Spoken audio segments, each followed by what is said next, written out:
Yeah. Since it's after 5:15. So, and I'm assuming that we are being broadcast. Yes. So we're all set. Okay. So good evening, everybody. Welcome to the Wednesday, August 9th, 2023 meeting of the Personnel Board. And we'll do a roll call in order to ensure that we have a quorum. So Pamela Talbot. Here. Liz Combs, Here. Bill Marachek here. So we do have 3 members present, and I think we're expecting a 4th additional member. So the first item here is the approval of minutes, but I can hear it more. are there, Yeah, there's the minutes I sent out before I went on vacation. okay, before you went on vacation, all right. Yeah. I got them, I printed them out, I put them in my volunteer work, so I'll put them, I left them on the coffee table. That coffee table is a good spot for it though. You know, my coffee table gets those too. I just have one note, if I may. Sure. The count of the positions that were approved last time was Right. 17 rather than 30. Really? What did I do? I think I must have, huh? I'm not Okay. sure, but 'Cause that's. I listed up the, so I. All right, could we take a look at that then, because it's, 1, 2, 3, 4, 5, 6, 7, 8, 9, 10, 20, yeah. I see why you got 30, because some of the titles take more than one line. So you have 30 lines of data, but it's only 17 named Oh jobs. my goodness, okay, so I'll go back, and double check verses, because I think what happens when I try to make it shorter by putting in 3. Three columns, yeah. Yeah. It's brainstorm, yeah. Yeah, okay, So it's no issue, just, all right, you know, so noted, and I'll change those and resend the minutes. Any other, hi there, Kate. Sorry, I'm so late. Well, we do have a quorum, and now with Kate Ryan, we have a 4th. So we're all, we have 1 extra, so to speak, even though we never have any extras. So any other comments regarding the minutes? Thank you. Sorry, yeah, I did have one, sorry, if I can, just one quick comment about the minutes. I thought after number 5, when we did the classification actions review and approval, we did the decision and voted. I believe we had a short discussion about whether or not we needed to go through each individual job description again, since we already voted the entire class and compensation and classification plan, which lists all of the jobs and their grades. So I don't know if we need to really include it, but I just wanted to add that.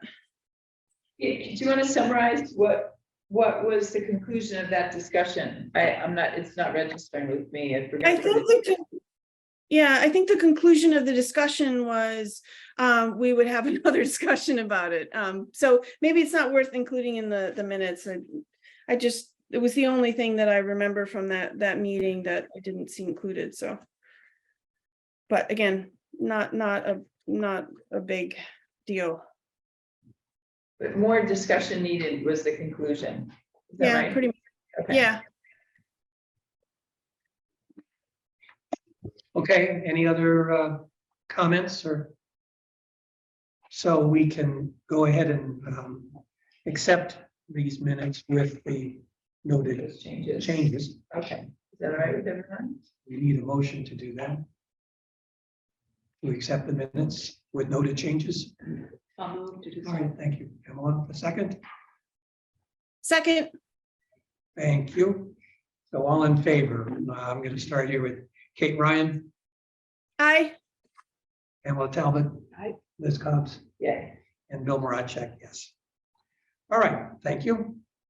We are on to the election of officers, but I'm wondering what your thoughts are with the fact that Joe is not with us this evening and will not be participating via Zoom either. So are we Are we looking to delay one more meeting or not? I don't know what people's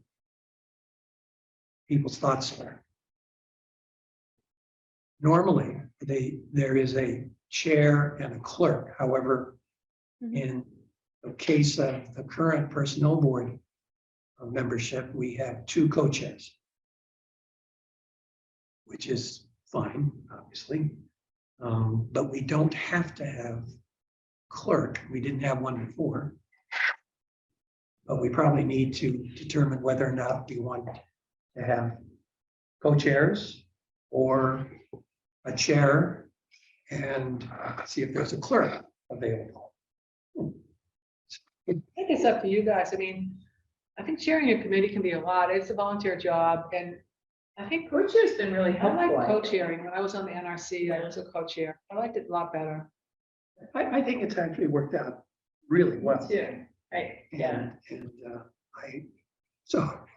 I'm happy to serve again for in a co-chair position, and Me too. Liz too. Okay. So, Can I So I just guess- ask? Yes. Oh, sorry, I didn't interrupt, Bill. I just had a quick question about the difference between having co-chairs and then having a chair and a clerk. Is it essentially the same thing? You're just sort of, would you have two co-chairs and a clerk? I think that seems like a lot. And I just want to say that I'm perfectly happy, keeping the structure where it is. I think you both have been doing an excellent job. So I just wanted to clarify, I guess.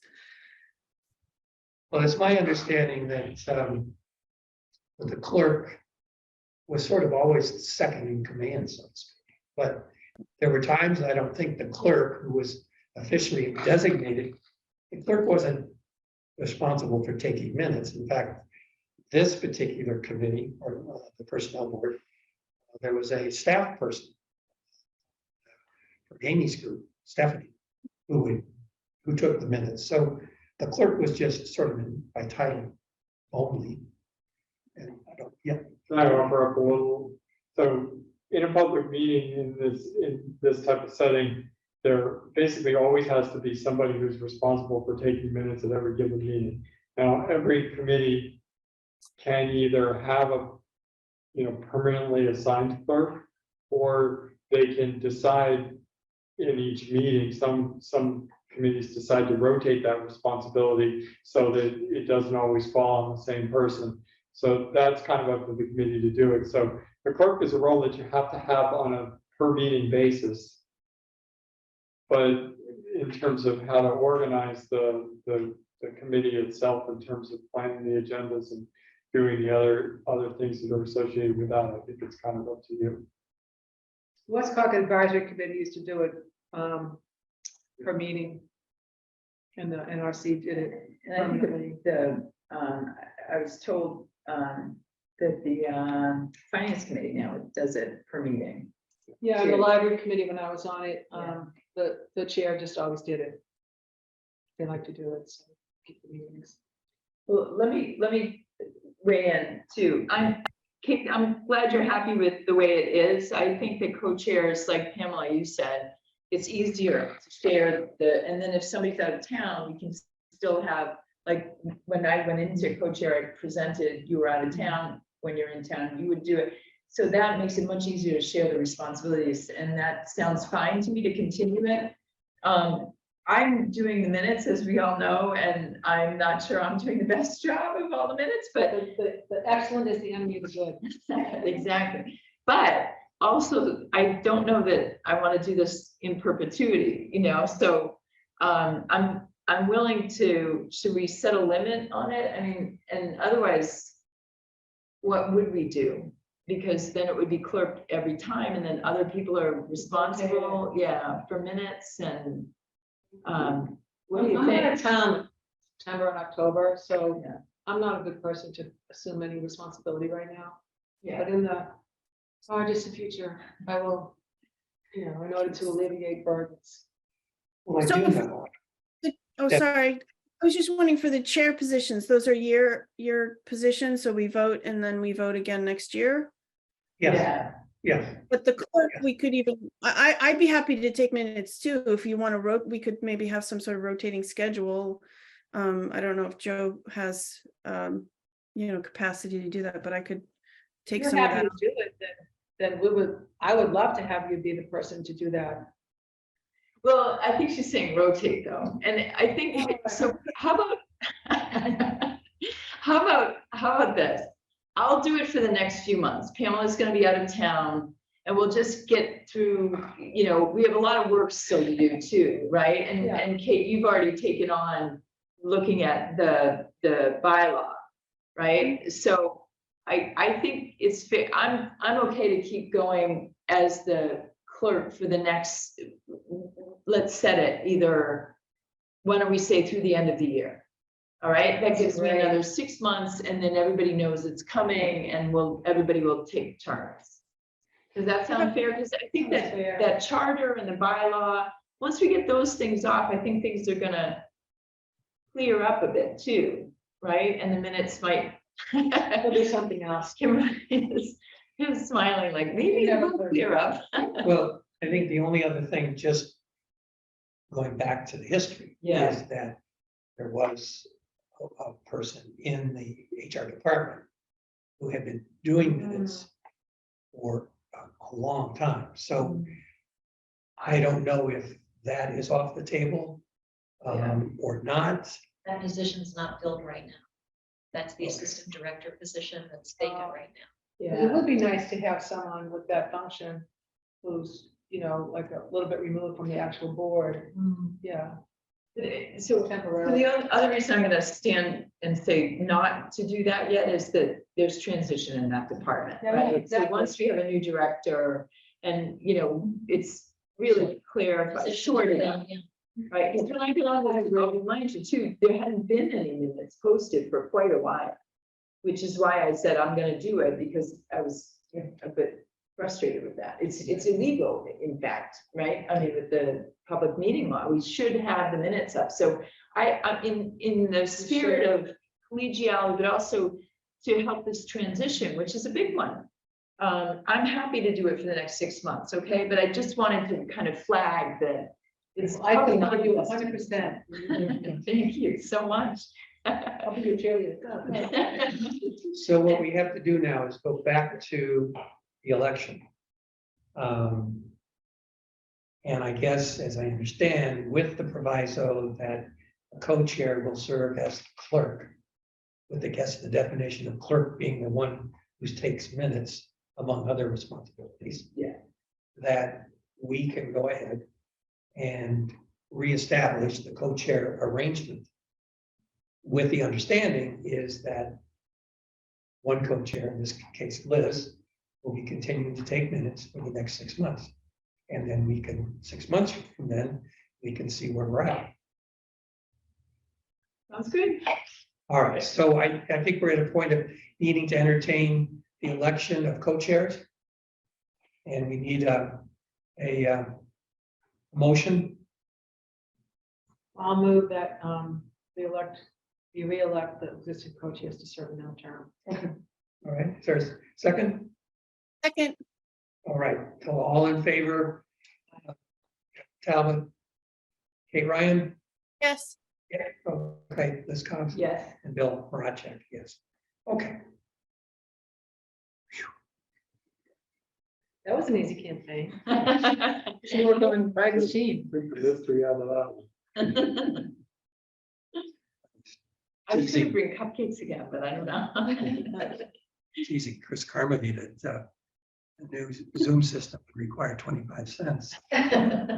So that was the budget that we had for the co-chair. Okay, so we're now looking at having Kimberly give us an HR director's report. Thank you, Bill. I'm excited to share with you tonight some dashboard information and some compa ratio analysis of the pay plan that was recently put in. These are items that we've talked about since my arrival, and you've been very patient with us as we got our legs under us and put data together. So with your indulgence, I'll go ahead and walk through. So starting on page 5, we attempted to do here was just to give some demographics about the employees that are under your watch as a board. So this is all regular, full-time and regular part-time people, not just those who are in the new pay plan, but this page is for everyone, including union employees that are covered by the personnel board. And so you can see in the first grid, a breakout by age band and by gender. So in this group, you've got about a 60-40 split, 60% male and 40% female. And you can see by age bands that the split of the workforce. And I'll just note that there are 4 personnel who did not specify their gender. They chose the non-binary choice. In the second grid, I don't know if there are any questions or any suggestions. Let me preface by saying, if you have suggestions for this reporting, ways to improve it, or things that you're interested in that you don't see here, please feel free to make your requests, and we'll do our best to accommodate. The second grid is positions that are filled by departments, and like every HR department I've ever been in, we can tell you all day long about filled positions, but one thing that we're working on along with the CFO is to be able to report vacant positions within departments too, because that's a critical measure. And today that is a challenge because it's a bit of a manual process, but we're working on ways to automate that. And with Steve Daly's arrival, who's acting in the CFO slot right now, I'm eager to get to work on that. The next grid is regarding race and ethnicity, and it shows the breakdown of this employee group by race. And of course, our population of our white population is 84.9%. Your census data as of 2020, I believe, was 83.1, if I remember correctly. So we're in line with the population of your MSA here. And then finally, a turnover metric. And we wanted to do a little bit of a look back because of the great resignation that's been talked about in recent years. And it does look like you had a bit of an increase in FY22, which is not uncommon. That's what we saw in Florida as well. But it looks like your turnover for the last 5 years has been hovering somewhere between 10 and 12.5%, with the exception of FY22 when it was 15.4.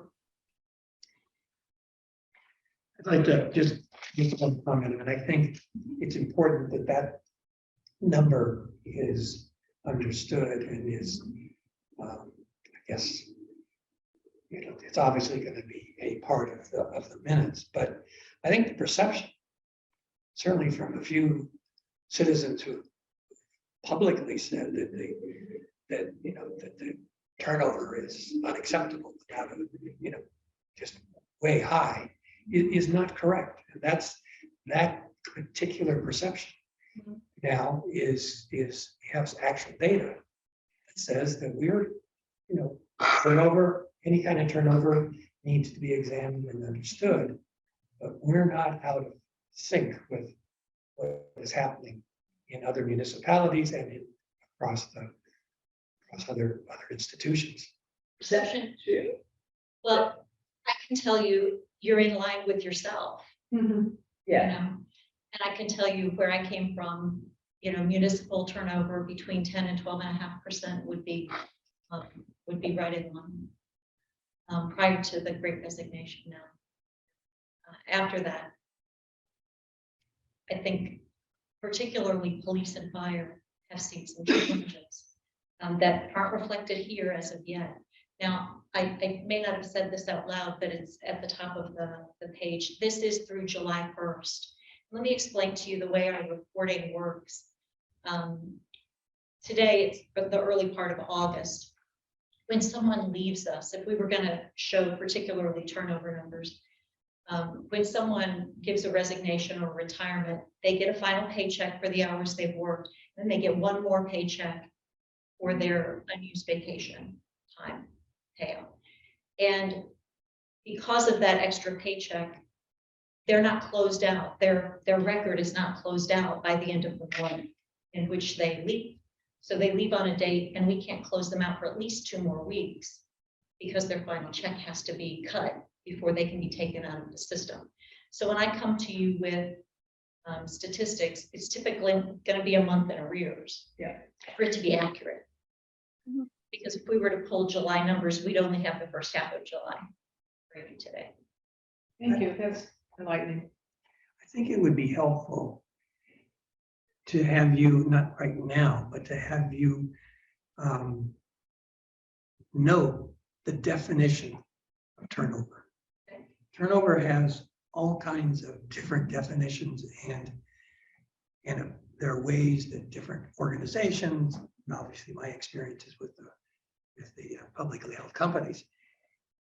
So it's really critical Well, that the definition is understood. And therefore, when you make comparative analysis with other either municipalities or whomever, that you check to make certain that the definition are compatible that's right. and a match. Otherwise, a number is just a number that has no meaning if the definition is not the same. So I don't want to make a big deal of this, but it's just, we have an opportunity now to, as we are grasping and taking advantage of Kimberly's experience and background, and to the benefit of the town and benefit of the citizens, there's no reason why we shouldn't just say, let's define what turnover is. I can appreciate that. There are a number of variety of ways to look at turnover. Whether you include retirements in your turnover, we did deaths, which are unavoidable, we included those as well. So anyone who left us was included in the number.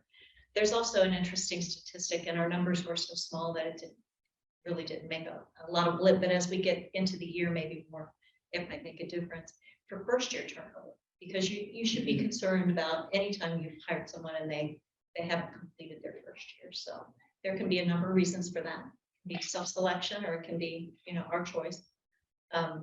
But that's another metric that may become interesting and important.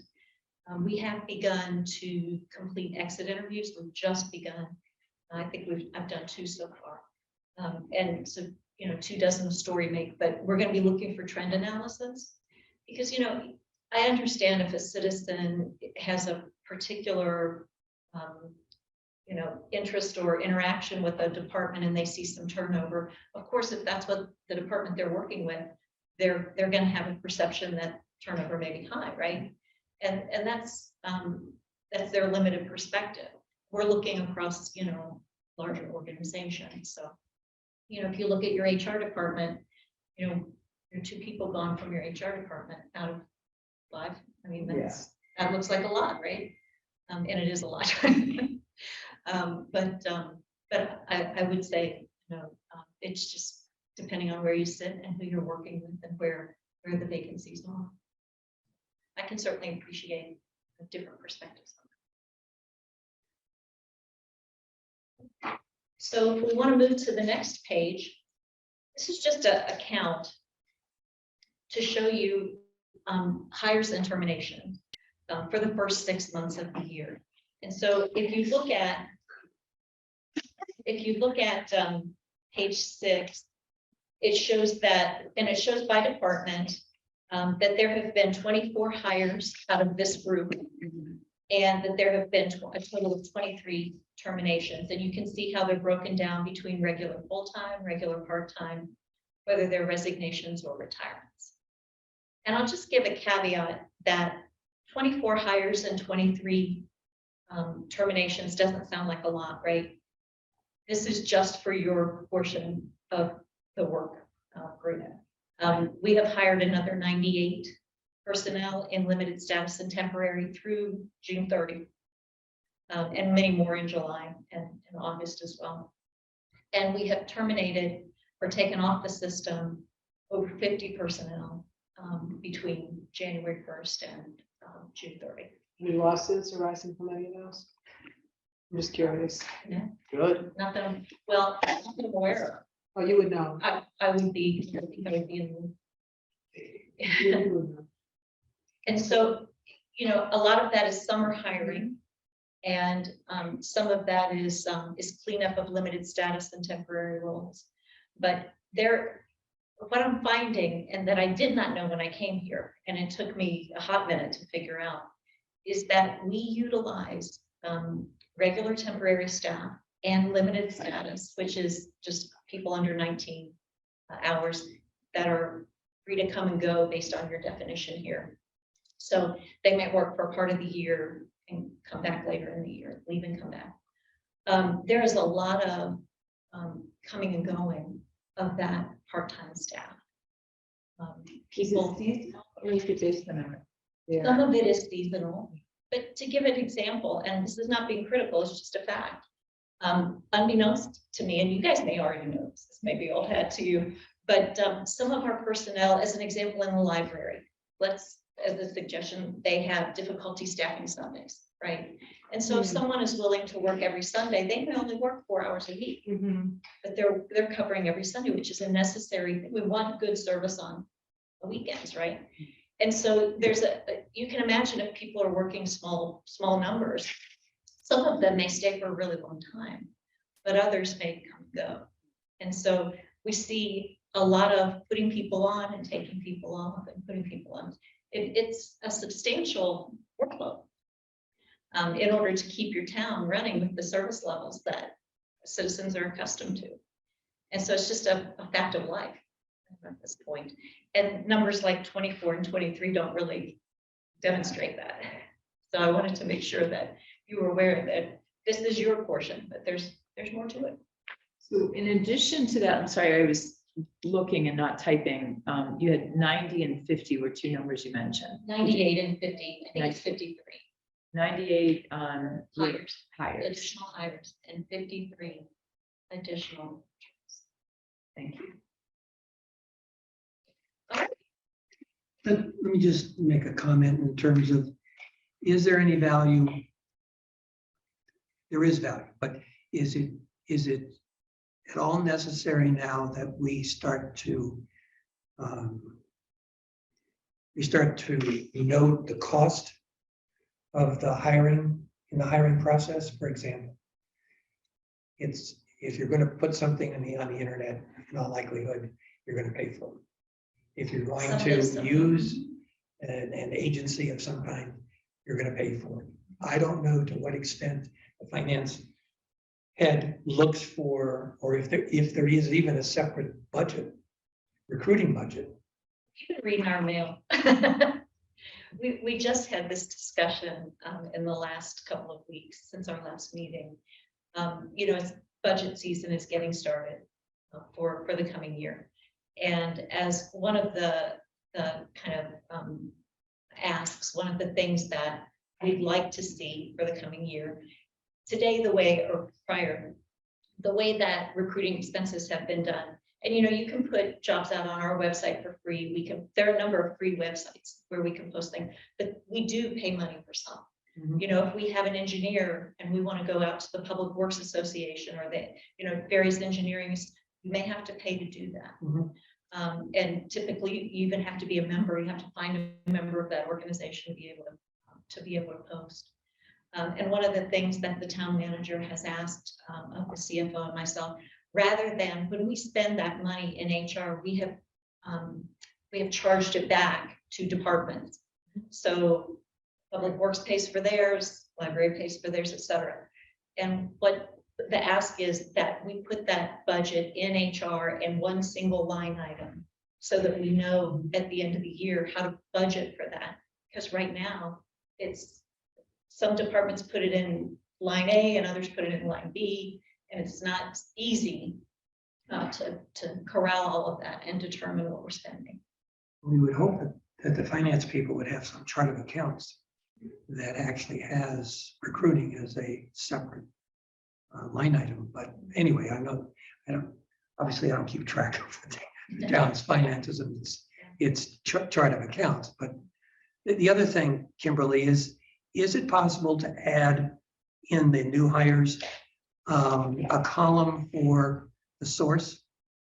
so that we're able to track this person, John Smith, came through internet, or, you know, you'd have to categorize, A good idea. but you'd be able to track what is your most, In our application tracking system, Cornerstone, we do have that as a field.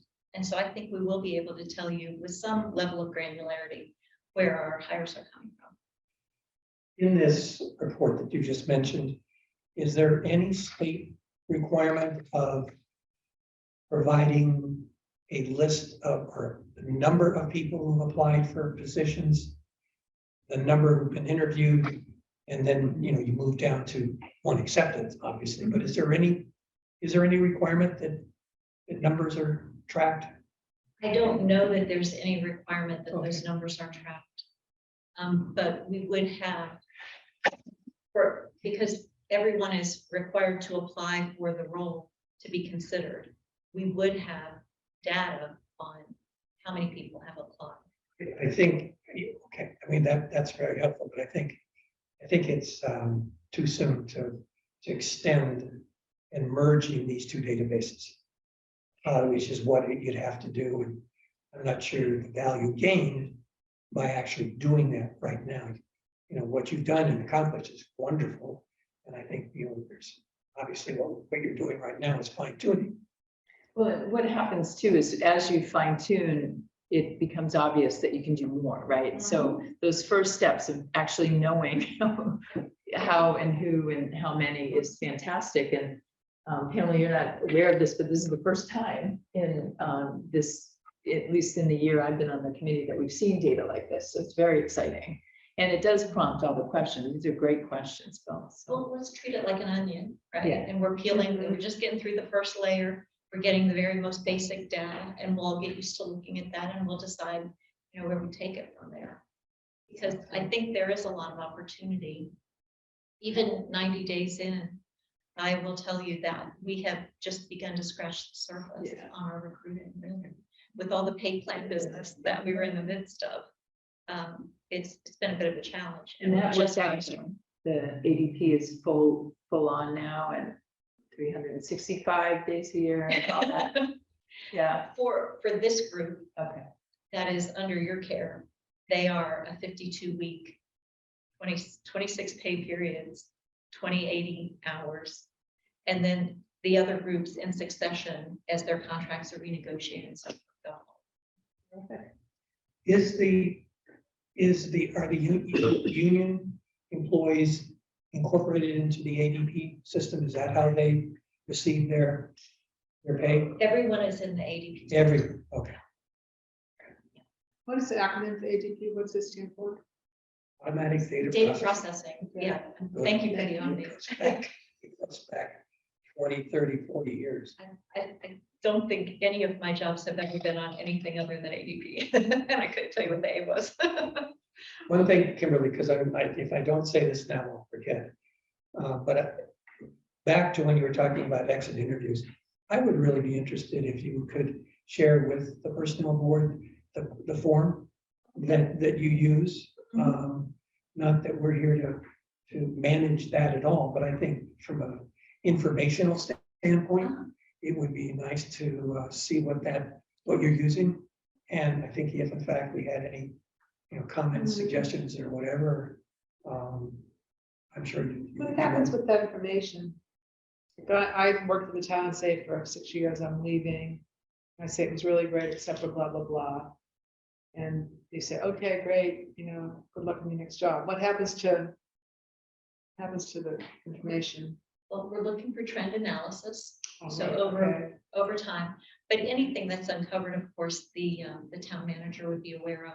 And I think, you know, it's pretty clear with the numbers that we've got here that these are not confidential. There's no shroud of confidentiality around this.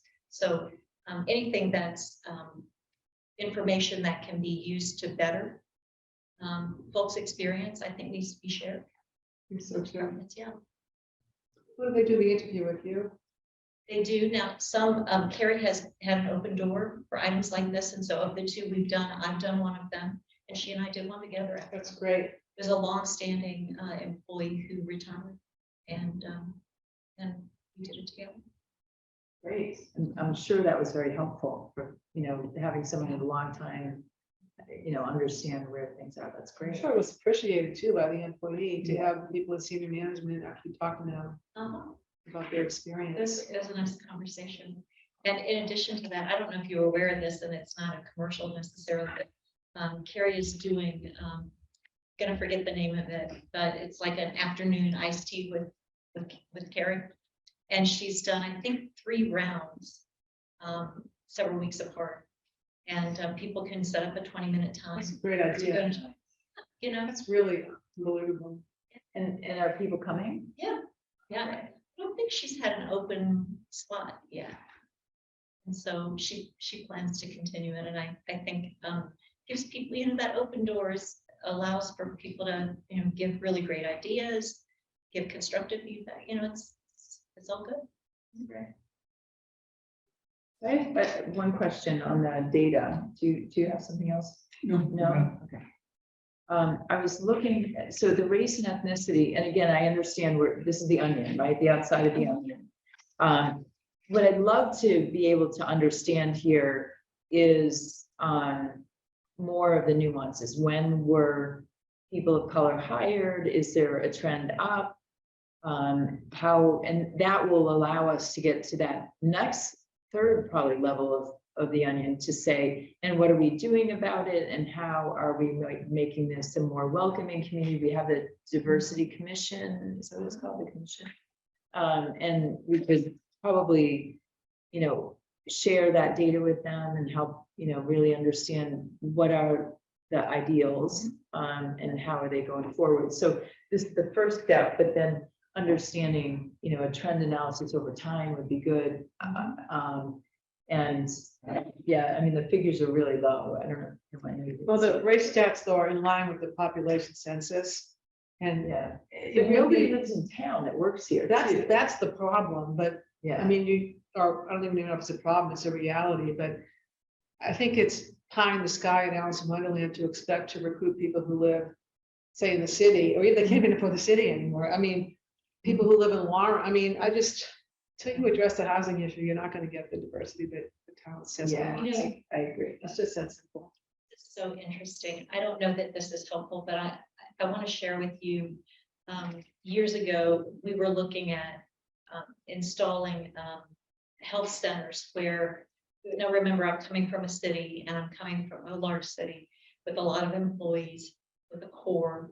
And we were looking to drive down in our medical costs, our health insurance costs. And so we were looking at putting in doctor's offices where employees could come to the doctor's office and be seen for free and get generic meds for free, in the hopes that people would stay on their maintenance meds, they would continue to see the doctor regularly, and their health would improve. And the way that we chose where we were going to place those 2 wellness centers was by a GIS map of where our employees lived. And it just occurred to me, we can GIS map anything, but wouldn't it be interesting to see where our employees live? That would be very interesting. Yeah. Do you have an intern? That's a great intern project. Yeah. That's a great intern project. Interesting. The data is all out there. Yes, it could, yeah. Yeah, you could write it out. It's got 4 corners. And that way you can see which ponds you're fishing in already. Yeah. Now, the other thing I'll mention to you is, we do have a DEI consultant from WHR, Lisa Stricker, who we've been working with. And as we're looking to fill some of our positions right now, we reached out to her and talked with her.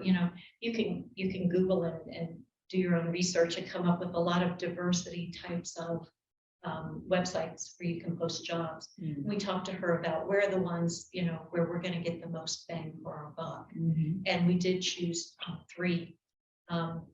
We already use Diversity Inc. and now we're using diversity.com.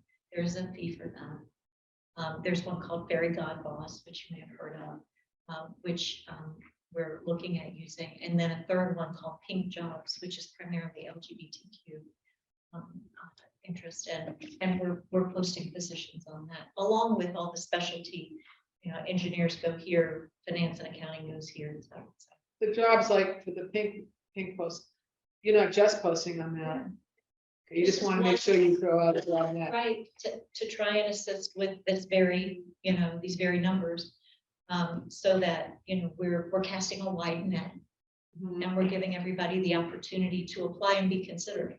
And then, of course, the best, the most qualified candidates also can be. Which is how it should be.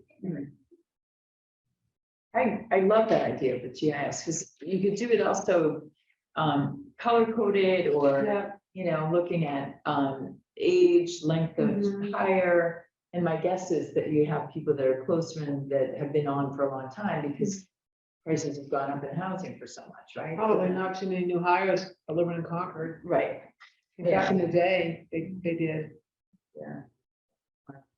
yes. That's the one I captured that. Okay. Right. Yeah, Yeah. I honestly really couldn't tell you where our 292 people. Yeah. And also you don't have that sense of where the towns are. I'm closer to you, Kimberly. I use my What's GPS going all on the with the refugees that are being housed next to the old paparazzi? Are there any, I'm just thinking out loud here. Are time. That's there, not just refugees though, that's. or whatever, It's, home challenged people, yeah, whatever, people that need help. Is there any effort? I'm not saying there should be an effort, but is there any effort on part of the town? Is it appropriate to try to, recruit from that pool? I will tell you, I know that we have, I believe, 2 people Well, that's good. who are working That's great. seasonal summer Right. positions that are working currently. And to the extent, I'll be honest with you, to the extent recruiting measures have been taken there, I'm not sure. Right, I was just curious because, teach people how to fish, right? Yeah. I have another question on, some of the real blue. I could offer. So the summer camp program actually hired some of the youth as Oh, that's counselors, great. as well as provided positions for, I think, 22 kids is the number that I heard from the rec From the department. hotel. That actually are participating in the program, but some of the older ones were also hired as counselors, so that was a pretty good win. I know that years ago, there was a kerfluffle about the custodians wanting to be considered town employees, and the wise elder fathers to save a nickel wanted them to stay as independent contractors, meaning they get no benefits. It's the only time I was spoken, I was appalled at the time. I mean, we can't take care of the people who clean our bathrooms, like, what kind of town are we? But I'm wondering, like, is that still an issue with custodial staff? We have custodial staff on the pay plan. Good. And I'm thinking That are of the town people who employees. come and get our trash and who have helped with issues in our building. I know they're town employees. Oh, good, maybe it got ironed out. Now, I don't know about every building, Yeah. and what other services might be farmed out, but we do have custodians that are town employees. I think it was the people who were cleaning the, I forget, but it sounds like it got somewhat ironed out. So I'm glad. All right, I think an observation about the age and gender data that I think is probably worth noting. In the lower 3 bands, the 30 through 35 age group, the males outnumber the females by more than 2 to 1. And while the over 50 employees, it's basically 50-50, male, female. It's, it's probably worth noting that for whatever reason in the younger population, we have significantly fewer female people. The other thing that's interesting is if you look at the distribution, the female work population skews older. So if you use 50 as the break point, 40% of the female workers are below 50 and 60% are above, or 50 and above. And it's almost exactly the reverse amongst the male population. It's like 65-35, younger than 50 and older. So it's just I think it's an interesting thing to pull out of the data that we already have in front of us to understand that there may be a very different experience if you're a male worker working for the town than a female worker, and we might want to put some focus on that right off the bat. Better that 100% of the librarians. The other side of that is what Bill was asking for. So where are we recruiting and how, if you look at all the numbers of who, applies, then you can have a better understanding and race, gender, ethnicity, and get the whole picture by putting those parts together, right? Yeah. So why did it come to that? I'm assuming younger is new or higher. It could be false, but if that's true, then that means we're hiring mostly men, mostly white right now. And So that can would be good to know for sure. Sorry, can I just jump in for a second? Sorry, I was just wondering that might be interesting to look at by department in terms of, because I'm wondering if there's, departments tend to skew male, female, depending on the role and recruitment and how we're recruiting. So just a. Pretty sure, I mean, it's an issue, and when you consider the fact that 60% of the population is already male in the first place, so that suggests that sort of women employees 49 and under are a real minority amongst the workforce that we have right now. There may be a lot of reasons for that, but I think it's important to be dispassionate though, and not presume sexism or racism. Oh, yeah. Anything like that. People gravitate to different jobs for different reasons that have maybe nothing to do with anything except their own preference. I'm wondering too, you're firing, well, you don't have fire and police in this group. I was thinking about laborers. And typically your laborers are going to skew more male. And that's not a job that you keep, forever because of the physical nature of it. So it's definitely worth a look. I don't know the answer to. It'll be questions, so I think interesting. it's fascinating. I think one of the big challenges here, from the standpoint of the town management, but to some extent, the personnel board, is there's so many ways we can go. There are just so many ways to be able to take data and to analyze and sub-analyze it, so forth. We don't have enough time. So we have to, I think the town has to make certain that it decides what its priorities are and needs to communicate, something to us. But I think trying to use a shotgun approach here is just not going to be Yeah, no, successful. I completely agree with you there. I think like you started with, this is the first peel of the onion. And then to have Mark here tonight is terrific, because I do think that the dashboard, as we kind of work on it a little bit, should go to the select board and get their approval, because that's where the determination of what we measure will happen and what doesn't get measured doesn't happen. So we have to be really clear that we're pushing you in the right direction based on what the select board determines with the town manager, right? I mean, we're suggesting, we're kind of brainstorming here, but really we're to take our marching orders from the select board and the town manager, right? It's still good to have the data, even if we don't even analyze it, just as a baseline, Yeah. just to If see. you don't have the data, you don't have even the Exactly. opportunity. So, just to see how it's changing over time. Yeah, exactly, for no other reason. I think we may have cut you short. So are you still continuing to? Yes, I'm fine. I had one more page, and this is really for Joe, and it's unfortunate that, he is the person who had brought up this question in our first meeting together, I think. And so I'm happy to make good and begin to share with you some very basic information. I want to talk a little bit about compa ratio. Is everyone familiar with that, or? No, I don't know what that is. It's just a mathematical equation, and what a compa ratio is, human resources professionals use it. It's a best practice for how to compare folks within their pay range. And it's a mathematical calculation that takes the individual's salary and divides it by the midpoint of their salary range. So if you make $50,000 and the midpoint of your salary range is $50,000, the calculation is 1. So 1 means you're at the midpoint. Anything below 1 means you're below the midpoint. Anything above 1 means you're above the midpoint, all the way up to the next. And so we would expect, since we just put in this pay plan, and we said that we're going to set the minimum as the 85th percentile, we would expect that most of our people would be below 1. right? Mhm. So the numbers tended to make sense. That's good, it's great.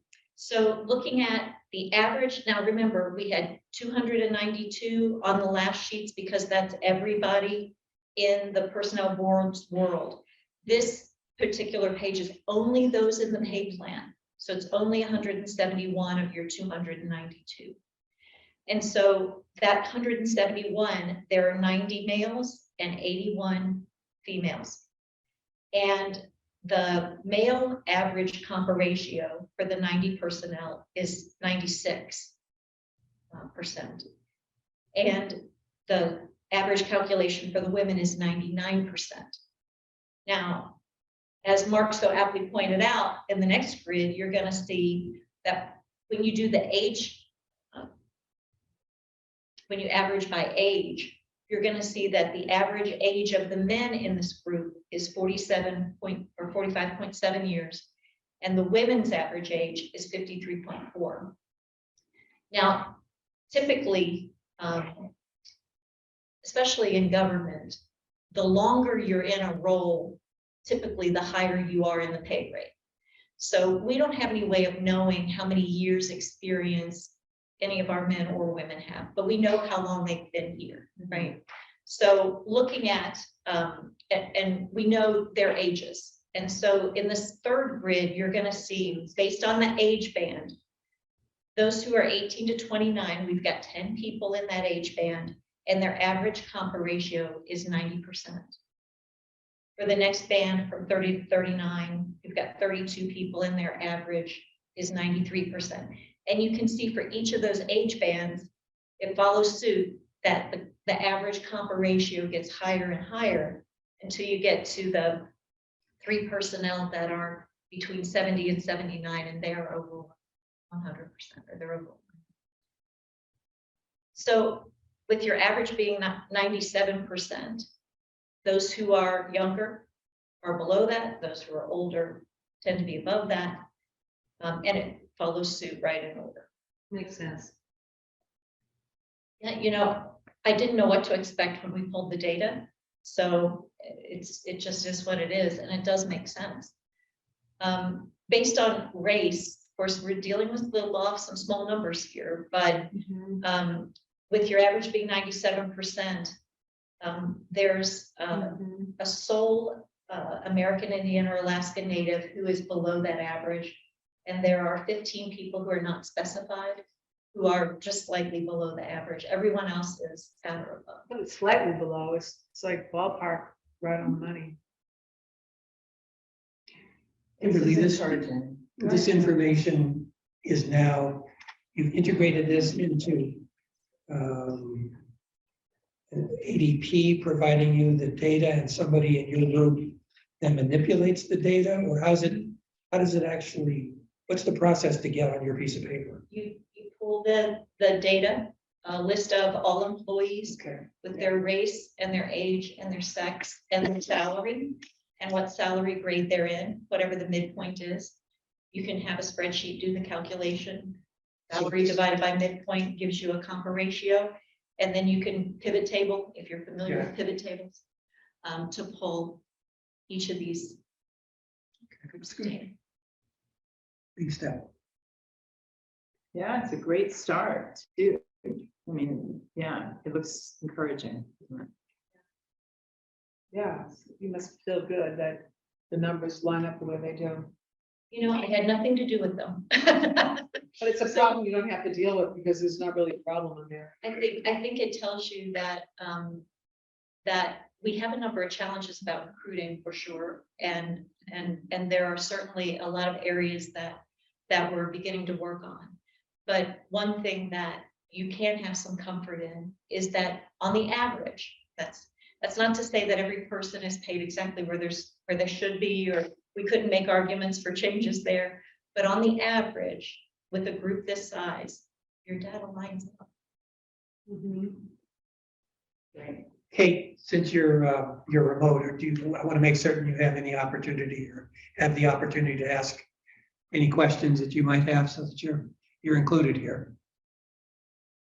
No, I didn't really have any questions. I guess trumpet what everyone else has said. This is great data. It's a great view into, the workforce and, I think highlights some of the work that's been done before to ensure, equity and inclusion, but also, challenge, outline some challenges moving forward. So yeah, I really appreciate the data.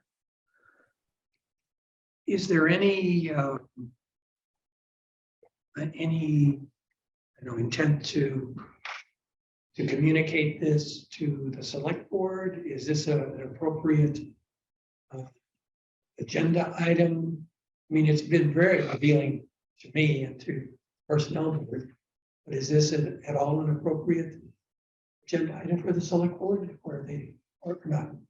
You can not that you can speak for all members, but Well, put it this way, I think it's very encouraging that this is making progress and particularly you guys are pleased. I think that one of the conversations that we have on the select board is the notion that we want the boards and committees to, be in charge of their areas of expertise and so forth. And so I think to the extent that you guys as the people who are majoring in personnel management on behalf of the town are feeling like it's making progress, we're going to be happy to do that. I think that it makes a lot of sense for you to think in terms of what the long-term process is going to be and what should end up in the charge as these are the things that we want to see continued over time so that we build up that longitudinal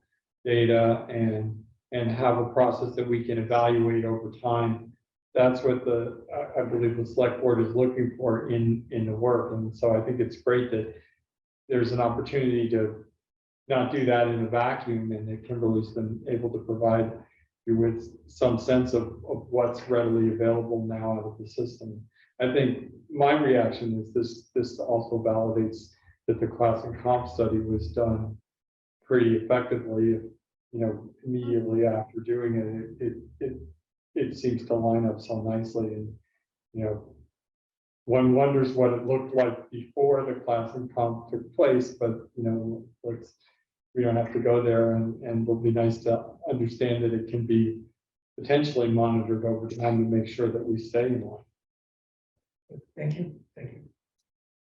Any other comments before we move on to the agenda? Just to follow up on what Mark said, I think if we as the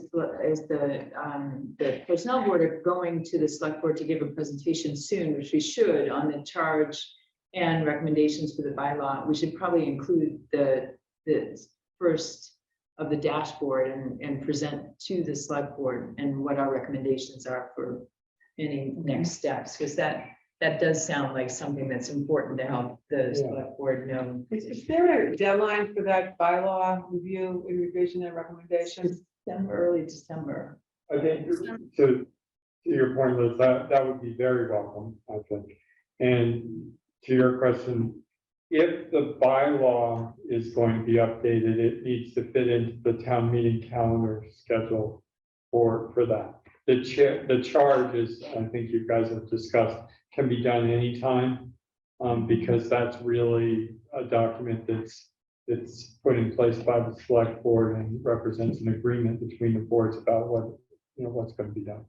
My recollection is that it's early December that the bylaw has to be ready as the first stage, right? For that. Yeah, well, that's my recollection too. I need to look at it. I was supposed to when I have it. And if it seems like that's too much of a lift, then there's always another town meeting somewhere in the future, and we could potentially. I think progress is more important than a new bylaw, and if we're making progress, that's my 2 cents on the subject. I feel like, the personnel study task force was a year and a half ago now. Yeah. And we took on responsibility to respond to that.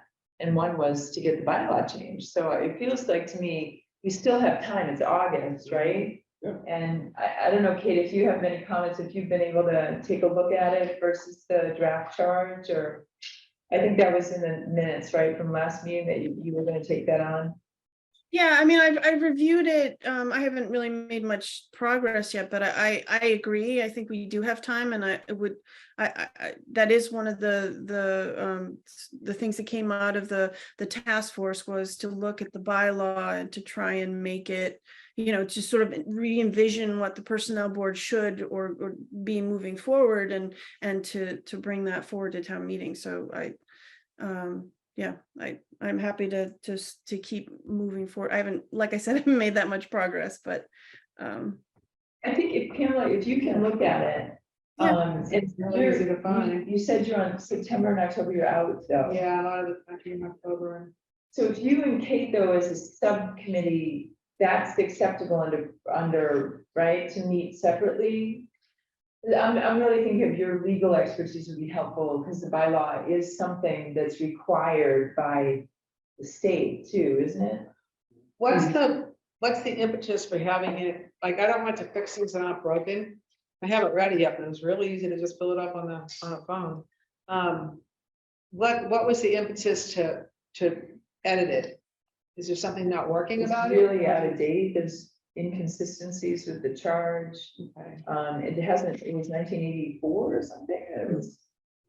well, the revised. bylaw has been updated several times. It's the problem over the years. It's the charge that is still almost original, I think, from when it was originally. So there's discrepancies between what the bylaw, and the bylaw really governs the authority, in my opinion, my experience, governs what the authority of the personnel board is and what we can do, our responsibilities. So that's really part of my understanding of where this came from. So There's in order more to to it, but I would need to see the charge, and also I would not want to review in a vacuum.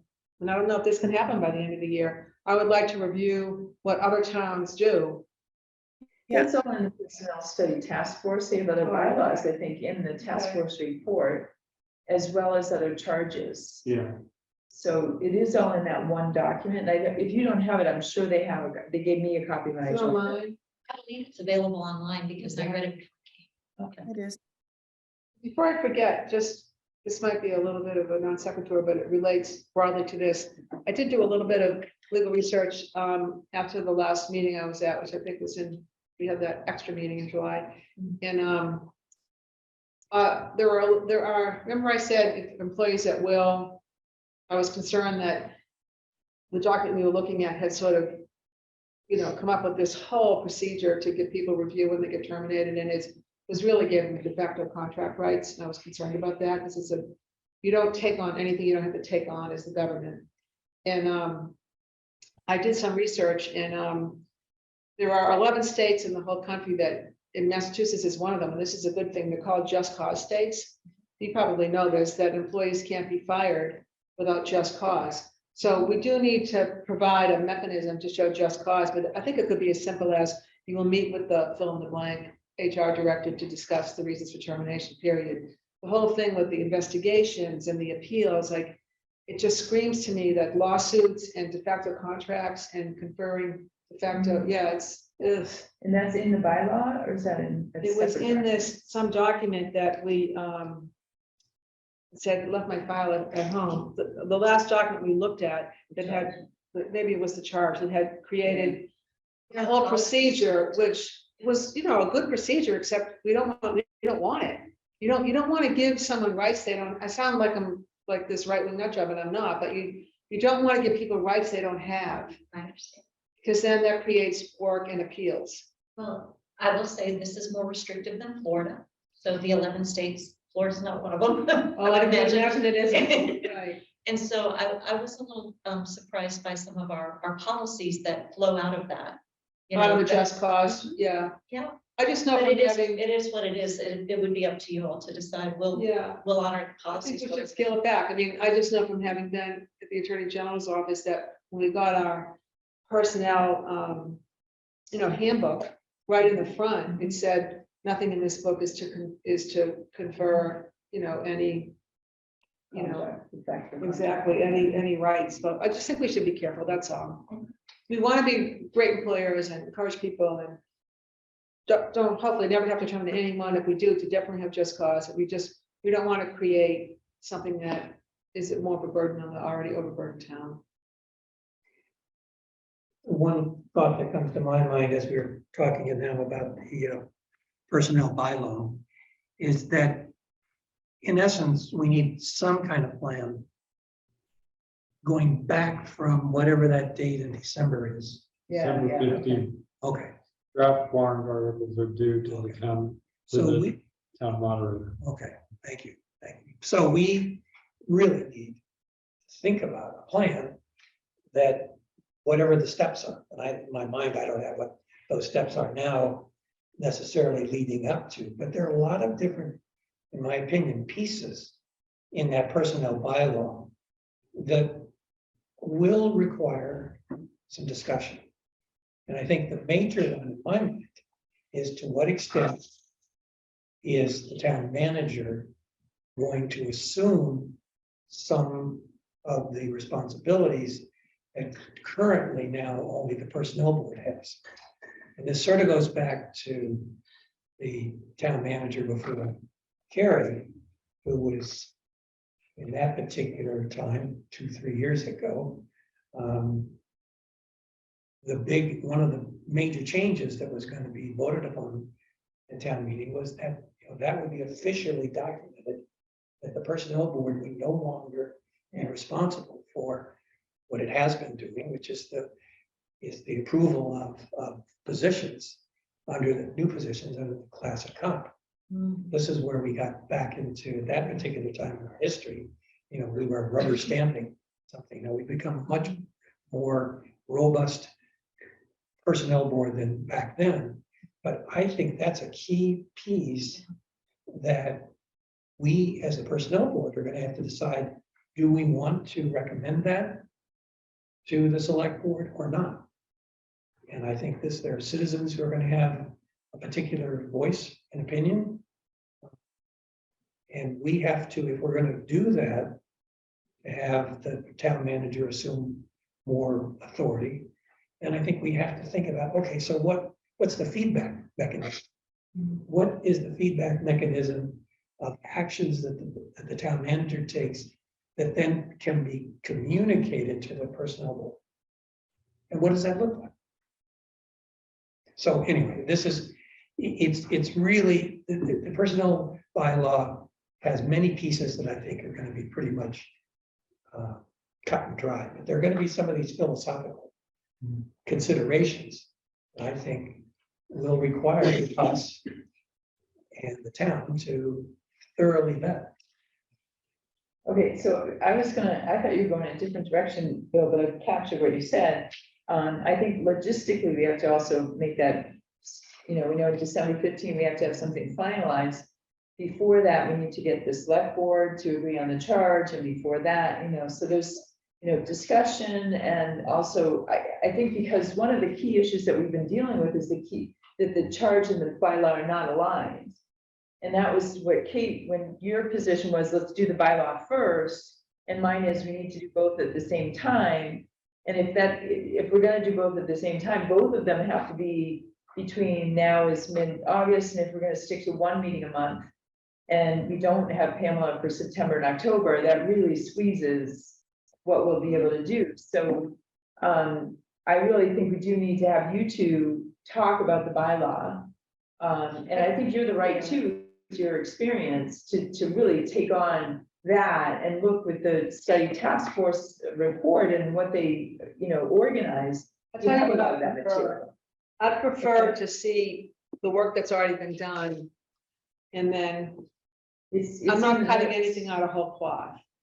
So I'd rather edit than create. It's in there. It's in there. It's in the last document I It's got? in today, isn't it even in That's today's? the thing I was talking yeah. about, the whole procedure. And your red line version that you provided is Yeah. in today's. Yeah, The charge, okay, Yeah, the that's the charge. yeah, and the bylaw Just is reflect, just just picked up incorporates it offline. by reference. Okay, It's yes and no. Yes, that there's a carryover between the charge and the bylaw. the bylaw is a legislative requirement. This essentially spells out the terms and conditions of employment and responsibilities. Just looking at this just for all of like the 3 minutes, I just pulled it up and looked at it. 99% of it is stuff that we won't touch, like, holidays, vacation leave, bereavement leave, hours of work. The only part of it that we would focus on would be the purpose and application. And the policies and procedures. I think that's it. Sections 2 and 4, 2 and 3. Right? No, I don't necessarily agree with that. I think the entire bylaw needs to be reviewed. And We have no legal authority to change when people get a holiday. My point So- is, a lot of this is out of our bailiwick. right, but I think part of what, and we talked about this before, is in looking at bylaws in other personnel boards in other towns, don't actually even include these sections regarding holidays and sick time. Those are policies, those are put in policies rather than, or collective bargaining agreements. I know we don't necessarily, have purview over that, but so whether they should be in the bylaw at all. So I Yeah, do- bylaws, Kate, because I don't. So maybe I sorry? would just have expertise in bylaws because I don't. I have expertise in working with bylaws, and I've never written one, to be honest with you. One of my questions was sort of have other boards and committees, clearly other boards and committees have modified their bylaws. What process do they do? Does the committee, the board make their own changes and then propose that and move forward? Or is it a collaboration between the town? Who's involved in the process of amending a bylaw? So many of the boards and committees are not even covered by a bylaw. So that's one of the things that's relatively unique to the personnel board. That said, the general process, of course, is to look at the document, and I might suggest that you guys try and spend a little time with Ruth Bauer, because she was on the personnel study task force. She actually did quite a bit of bylaw editing for the town of Concord, in her role when she worked for the town, and is a former select board member. So so some of her input is already incorporated into the personnel study task force report, so she would be, I think, our local community expert on that if she would make herself available to talk about it. But, some of the concerns that have been frequently cited in the past about the bylaw are exactly the point that Kate was on, which is things like holidays and sick time and whatever those administrative policy things really make the bylaw cumbersome and make it, I think, even when the federal government designates a new national holiday, we have a problem because it conflicts with our bylaw. And it's only because we went to the trouble to put it in there, and it just doesn't need to be there. So I see your point. That's a good point. we Just could take it out. easily delete that. And I think that's Bill's broad point was, there are some real conceptual issues, and then there are some more straightforward housekeeping things you can do. And I think that probably a conversation, maybe scheduling a conversation with the town manager and dissecting the bylaw a little, those would probably fall out quite It's a easily. good idea. We can have a work meeting. Yeah, and it leads you fairly quickly to this notion of, is this a wholesale replacement of the bylaw, or is it going to be some kind of more tactical thing that says, okay, let's just get rid of the parts that really aren't serving us and take on the deeper issues a little bit longer. And I think only you guys are going to be able to decide whether you have the time and the attention and the care to do that, and will be Just a comfortable. question on your point. Now I understand, Kate, what you were saying about kind of streamlining this and getting rid of the pieces that are really nothing that we would be concerned about as a personnel board, like you get paid on Columbus Day. But is there some other document that an employee has that refers to all, there's a lot of benefits here: holidays, sick leave, pay policies, hours of work.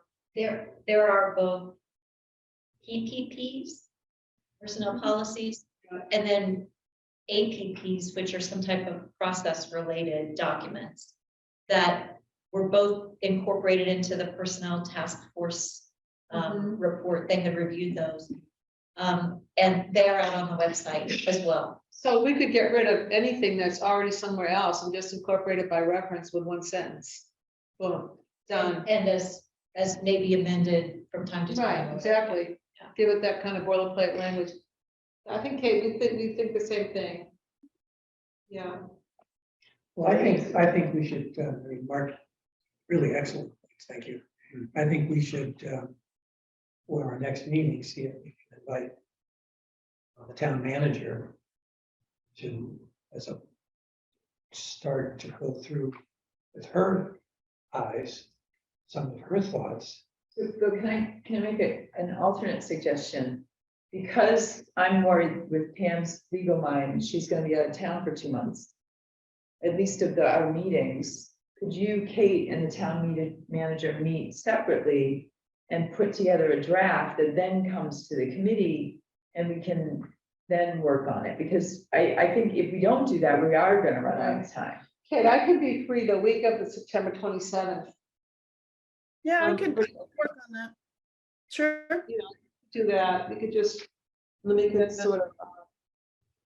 The magic language that's always used in legal documents is referred to and incorporated by reference, so we can, to Mark's point, I think we can get big chunks of that, and just use the magic language and end up with like a 1-page policy or a 2-page policy, Yeah. I mean, bylaw, And then we could use the September meeting to look at the charge. make it align with the policy. Right, right. And then Kate, you'd be the overlap, because I'm assuming you could come to the September meeting. And you could get the materials anyway, Pamela, and maybe write in if you saw anything, wait a minute, you I guys. can meet with messed Kate up. the week of the 27th, which Right, would be which would actually be after. Yeah, Right. So is this, just for the clarification, is this a meeting with or without the town manager? I was assuming that the town manager would be a good add to Kate and Pamela. That was my assumption. Yeah. Yeah. Is that, Is that your is that assumption? your I assumption? mean, I Is that think it your? would be very helpful. I think also Yeah. Ruth Lauer would be helpful. Yeah, But who is gonna manage, who's gonna make the contacts? I don't know. How do we get a hold of Ruth? Well, Kim could maybe ask the town manager. I'd be happy to. Yeah. I just don't wanna leave too many things in the air. yeah. So the week of the September 27th would be a request for a meeting. I think you'd need 2 hours. Yeah. With the town manager. And at that point, you two would have had to have met in advance, right? Or Kate? he's spoken. Yeah, we can communicate, Zoom via email, however you want to do that, that works. One at the week of the 20th of this month, but then I'm gone. And, Sure, I think we can do the scheduling piece, sort of offline. I don't want to use board time to discuss Right. that, but yeah, I'll reach out to you separately and we'll schedule some times and then maybe circle back with Kimberly about setting up a time with the town manager. I don't want to run afoul of any public records, so I'm a little rusty. Refresh me on how much, if you two meet without us, it's okay. okay. All right, Just don't that's tell fine. us. Okay, Don't include us on email, right. manage it, and then So- when you summarize something, you can bring it back. That'll be good, okay? So we can meet separately and we have each other's email from the list. And then Kate can go to the meeting in September and she'll have whatever thoughts we had. Okay, so what I haven't heard is how does Ruth get I don't know. connected, involved, or does she at this moment? I don't- Maybe after we meet with. By the way, I don't know the answer. so. Maybe after we meet with the Yeah, Kimberly or, town I manager. mean, I can help you reach out to her and see whether she might be, I think she could, in a fairly short conversation, at least give you an idea of what the process of updating a bylaw is. I understood that to be your primary question. And then, of course, she may also, she was, I think, the primary compiler of the Personnel Study Task Force report, so she could probably also fairly efficiently help you understand where you want to look in that, or what, what at least that particular group was recommending or suggesting get done, which is a good place to start. Yeah, not just going back in time a little bit here, Kate, but, and I don't want to ask you to take on more homework, but could Kate and I possibly meet with you initially? Because you would know better than I do about where, the stuff that I'm now inclined to just excise out, you would know if that's somewhere else. And Okay. that wouldn't want to follow a public meeting because Kim is not Yeah. part of the board. Okay, I'd be happy to help you however I can. great. I haven't committed all this to memory. I'm probably not the most detailed on Yeah, but something you like have a that, working knowledge. but I've got a working Yeah. knowledge. Then we could just come here and meet with Happy to you. assist, yeah. So, okay, we'll set something up. Sounds We'll good. come here to town hall and meet with Kim. Okay, And Mark can reach out to Ruth. Yeah, I'm happy to help you make that connection. all right. I think this is major progress. Thank you all Yeah. for. How do I get Sure. homework? Thank you all for Just be your cheerleader. for being involved with this. Very helpful. I did have some job descriptions that Yeah. were before you tonight, as well as one of the miscellaneous schedules. So whenever you want to fit it in. Are we ready to do that now? I Any think so. reason The not only to? the final comment I would have is that on the agenda for next, if we're not going to fully cover it tonight, is the charge, Mhm. right? That we'd have to really push forward in September, because that would help you all too in aligning everything. But that's the last comment. I'll put that in the minutes too, okay? Is the charge statutorily mandated? I'm just wondering. Something we're doing just for clarity's sake. Well, in this. I think from my perspective. It would be helpful to have a 1 or 2 page document. That was a communication vehicle to the citizens as to. What is this organization, what does this board do? And all it does is essentially, it's a communication piece, it's a marketing piece. This is what we do. I never thought we needed to go into great detail. No, less than And that. so, but we haven't, as a board, we haven't, so we're wrestling with, I think, with exactly what the form is. And how long is it and all of the components of it. But to answer your question, Pamela, I thought it was a communications tool intended to summarize what the personnel board's role is in the town. Do other boards have charges that are in line? Yeah, so. The personnel board, again, is somewhat unique in that it's one of the boards that's named in the town charter. Right. So the town charter says there will be a personnel board. And unless we change the town charter, we sort of have to have one. But as a matter of administration of the, process of having boards and committees, the select board is always creating these charges, and the charges say things like how many members are going to be on the board and what are their terms going to be, and what the actual expectations are that that the board is going to work with. I mean, there are a few like zoning board of appeals and things that also have some other authorities, but for a general run-of-the-mill committee or task force or something, the way that the committee comes into existence is the select board adopts a charge and then goes ahead and nominates and then appoints people to serve on that committee for that purpose and duration or whatever it says. So we always do that. In this case, we have a situation where there's a board, a personnel board that needs to exist because the town charter has, and just like Bill was describing, the purpose of having a charge is just so that everybody kind of knows what that board is actually doing. Okay. Gotcha. Yeah. Okay, so we're moving on to the job descriptions, Kimberly. Yeah, we have before you tonight a total of 9 job descriptions that have all been, let me say, most of them were approved as part of the comp and class study that, of course, went through the personnel board, the select board, and to town meeting. Just going at them in order, the BD general manager, the assistant recreation director, those are first and second, the public works engineer and the associate engineer, and the local inspector, all were part of the pay plan as approved. The next one, electrical inspector, has always been a part-time under 20 hours a week job. And as part of the, forgive me, Mark, if I used the wrong term, but the item that went before the board that included the budget that went to town meeting, one of the positions was approved in the budget to be greater than 20 hours because there's so much work for Is this the inspections right local now. Inspector? This is the electrical inspector, the one right behind it. Not the building inspector, but the electrical inspector.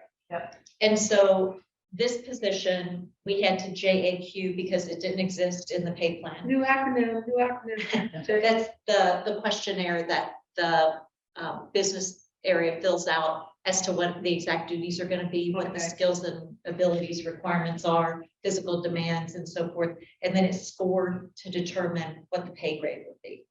And so we followed the same, the consultant worked with me to follow the same exact matrix that we've used in the past. And you see how it graded out before you. So the duties and responsibilities are the same as the job as it appears on the miscellaneous schedule. It's just more hours and therefore needs to be in your pay plan. And it's more hours. How is it? It was determined it was just necessary that the work was taking. There's so that- much work Yeah. that we needed someone to be a regular status employee to complete the work. And so that is a new item. The next two are positions under the Minutemen Media group, the cable station, the production manager and the senior producer and education coordinator. These, of course, have been handled by the same JAQ, the same method, worked with the consultant to make sure it was handled exactly the same. And those are graded as you see fit. And then the final one is the public health nurse. Now, you may recall this came before you last month It did, yeah. and was approved, but we had an error in the essential job functions. Oh, no. And so How did we didn't catch it either. I didn't catch it either. So we needed to correct it. So this is the official job description. Good job. Yeah, And and we're sharing this, if I remember correctly. With right? Maynard. you are with Maynard, yeah.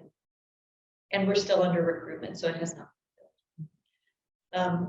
So that. And what was the miss or under the job? function? Under the job functions, there were some job functions for a different job that were included. And it was, I guess, wasn't caught, so Yeah. my apologies, but this is the correction and we're transparent. We're gonna make sure we've done it right. And then finally, the miscellaneous compensation schedule for recreation. The first, you'll see we offered you a red line version here. So you can see the swim and fitness managerial positions were all moved into your pay plan as part of the town meeting approval. So those have just been taken out and everything else has been moved up. That's really the change that's before you tonight. There's no need to have them on the miscellaneous schedule when they're in the pay plan.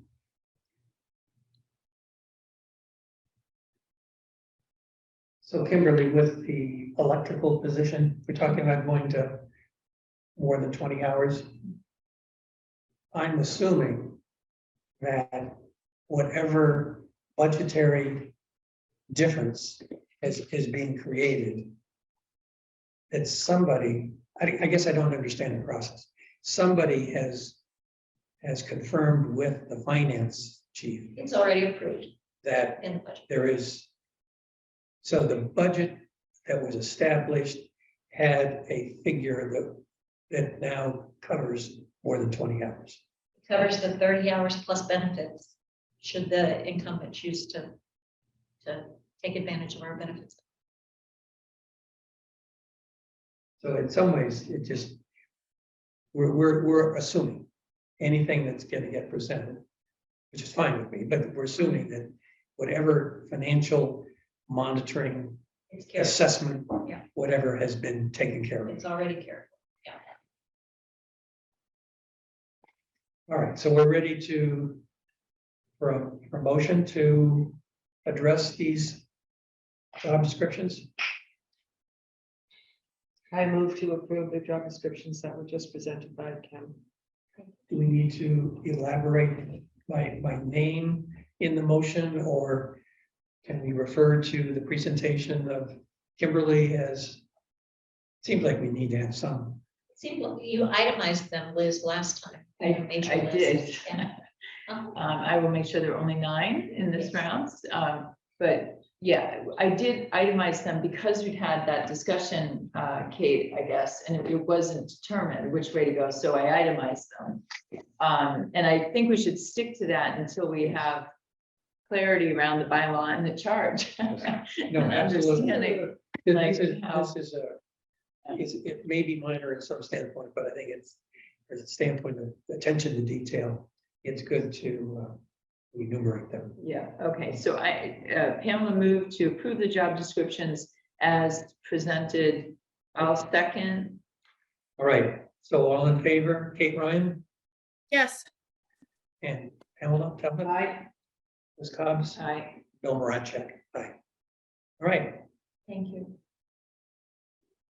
Now, just one last question, Kimberly. So I know you're working hard to get through all these job descriptions and update them, right? Which is a lot of work.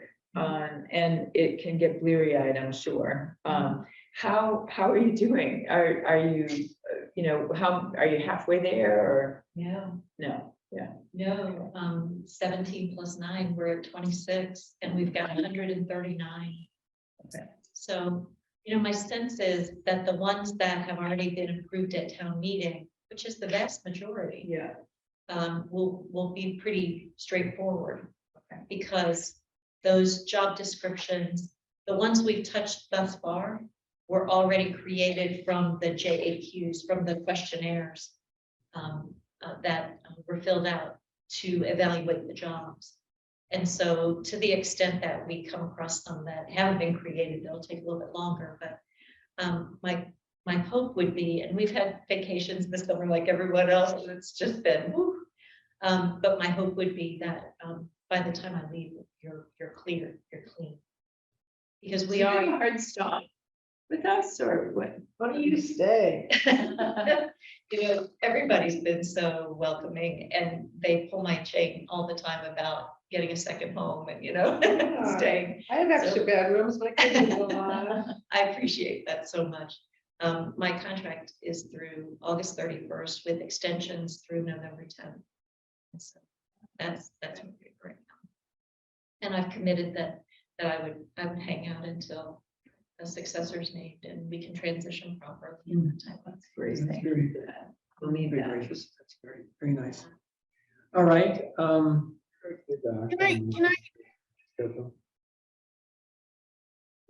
Mark is asking a question that I don't know the answer to. Do they also need to act on the? If you need to miscellaneous? enumerate it, that was part of the presentation I made, but the miscellaneous comp schedule where we took out the BD managerial positions, you may want to make a motion on that and vote on it as well.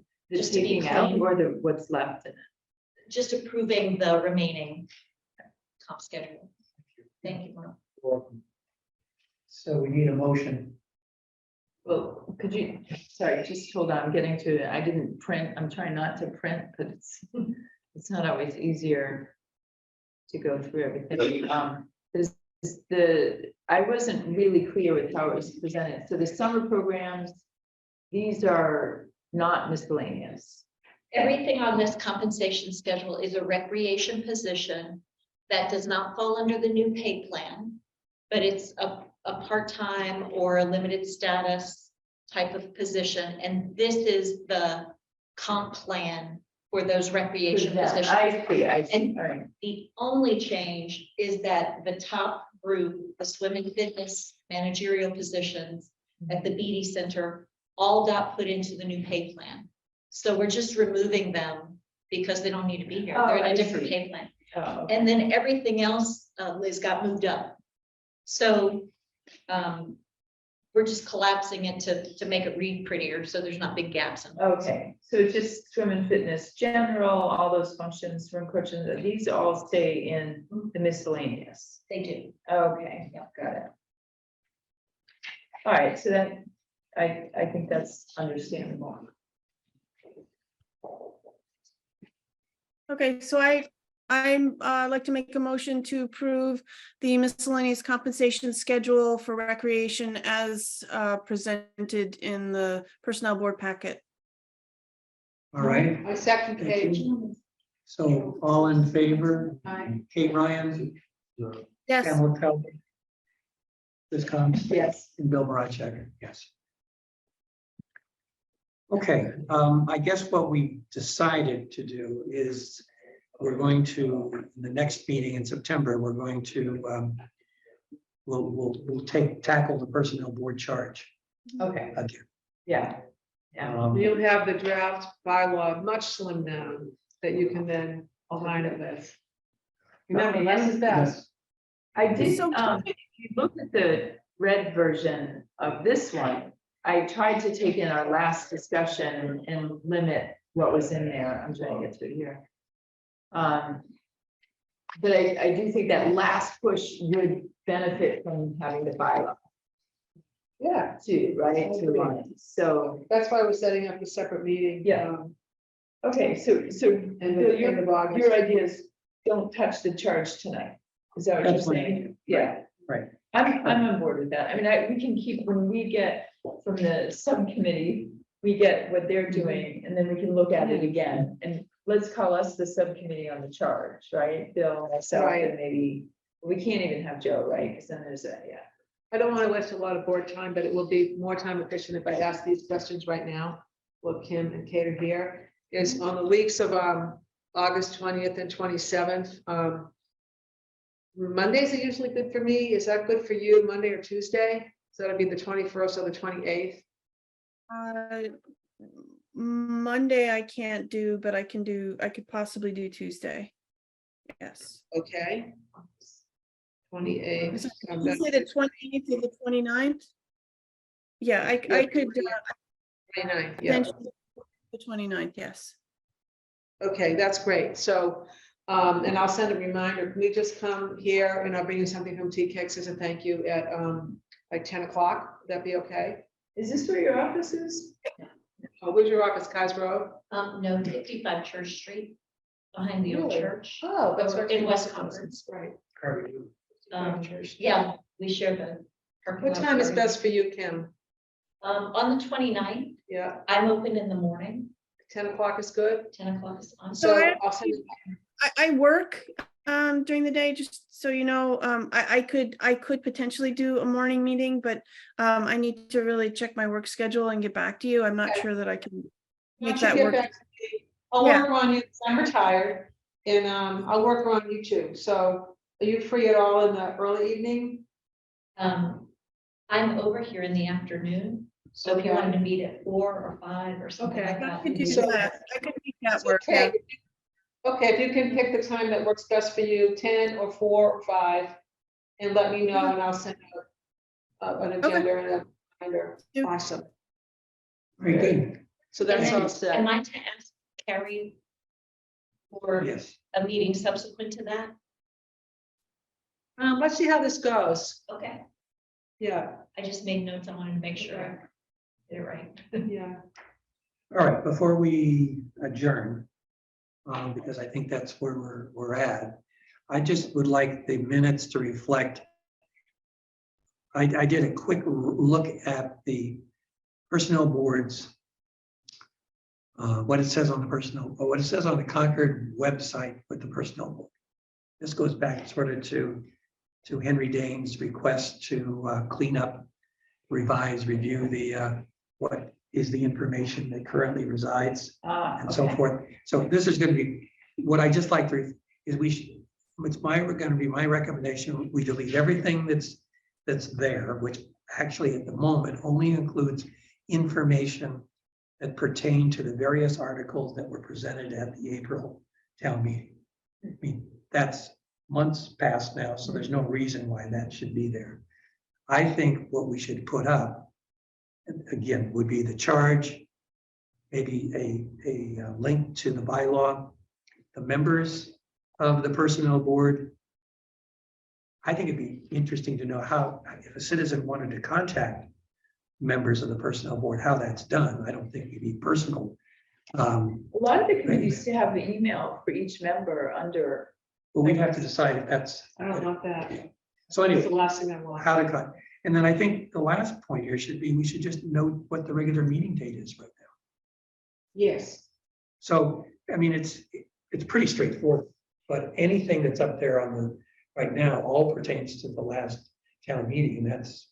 That sounds great. That doesn't make and if sense. people want to contact the board, excuse me, they can come to the, Well, I think it's, you know, maybe it's an info for the HR department. I don't know. I don't know what the right I answer think is. but- there's usually a setup for the co-chairs or chairs to get email from I the committee. didn't know that. Yeah, there's a reference to HR@concordma.gov, which would go to the HR department and get routed for email there.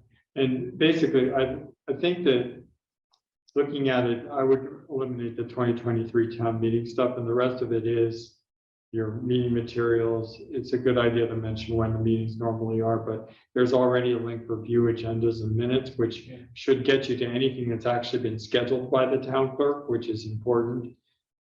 So I tend to encourage boards to use the town calendar and not try, because I've seen boards get into the problem of there's a discrepancy between what's on the board page and what's on the town calendar, and the town calendar sort of rules that way.